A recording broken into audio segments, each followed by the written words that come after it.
Students, आज की इस वीडियो में आप सभी लोगों का स्वागत है। आज का ये जो क्लास है बहुत यूनिक, बहुत ही जबरदस्त होने वाला है। तो इस वीडियो को आप लोग आखिरी तक जरूर देखिएगा। आपको कैपेसिटर के रिलेटेड अगर कोई भी प्रॉब्लम होगा तो सारा प्रॉब्लम आपका सॉर्ट आउट होने वाला है।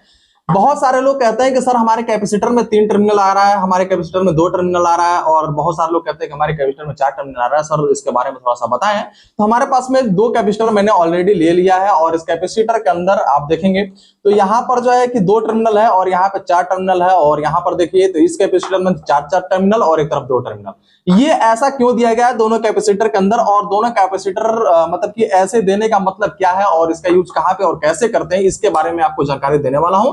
अगर आप भी एक एसी टेक्नीशियन बनना चाहते हैं या फिर एक इलेक्ट्रीशियन बनना चाहते हैं तो आप हमारे पास में संपर्क कर सकते हैं। आरडी टेक्निकल इंस्टीट्यूट या डिस्क्रिप्शन में नंबर दिया गया है, वहां पे संपर्क करके आप हमारे पास में आ सकते हैं और सीख सकते हैं। मैं अभी आपको बता रहा हूं कैपेसिटर को लेकर के कि कैपेसिटर में क्या क्या प्रॉब्लम होती है, और कैपेसिटर जब आपका डिस्टर्ब हो जाता है और जब मार्केट से आप कैपेसिटर लाने जाते हैं तो आप वहां पे क्या बोलते हैं कि सर हमारे में 3 था और आप जो कैपेसिटर दे रहे हो उसमें 2 ही पॉइंट है। तो आपको समझने की जरूरत है, अगर उसमें 2 पॉइंट है और 3 पॉइंट वाला आपको नहीं मिल रहा है तो क्या रीजन होगा, क्या दिक्कतें होंगी, इसको जरूर समझिएगा। 100% आपके सारे डाउट क्लियर हो जाएंगे। जैसे कि आप क्या करते हैं, जब विंडोज एसी आप बनाने जाते हैं, विंडो एसी के अंदर आपका अक्सर करके कैपेसिटर के अंदर 3 टर्मिनल देता है, इस तरीके से 1, 2 और 3। अभी मैं इन चारों के बारे में नहीं बता रहा हूं, अभी बता रहा हूं 1 और 2, 3, ये तीनों अलग अलग है।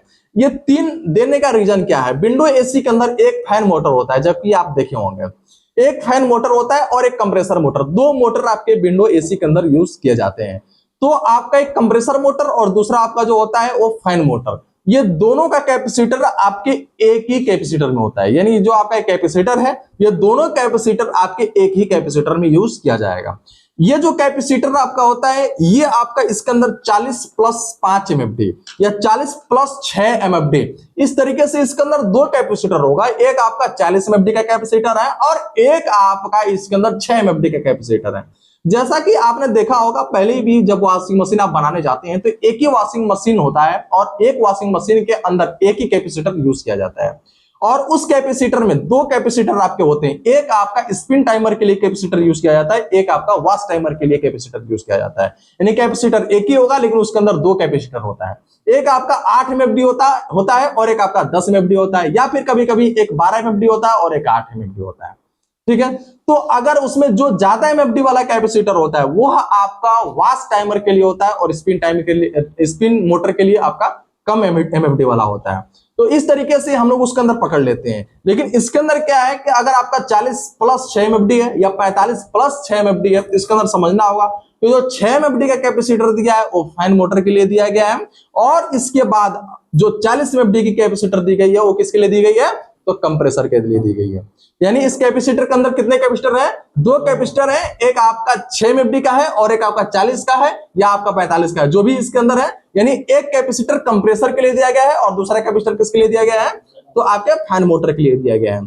अब यहां पर आपका एक कॉमन पॉइंट है, इसके ऊपर आपका आसानी से यहाँ पे जब पढ़ेंगे मिटाएंगे, चूंकि ये पुराना यूज किया गया कैपेसिटर है तो इसके ऊपर थोड़ा सा डस्ट है, लेकिन इसको जब हटाएंगे तो आप लोग देखेंगे इसके ऊपर लिखा रहता है।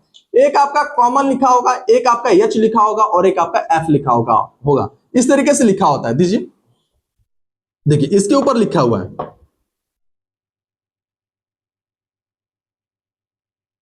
यहाँ पे देखिए, यहाँ पे एफ लिखा हुआ है, ये आपका सी लिखा है, ठीक है, जो कि आप देखिए, और ये आपका एच। अब यहां पर जो है सी का मतलब क्या है? Common point.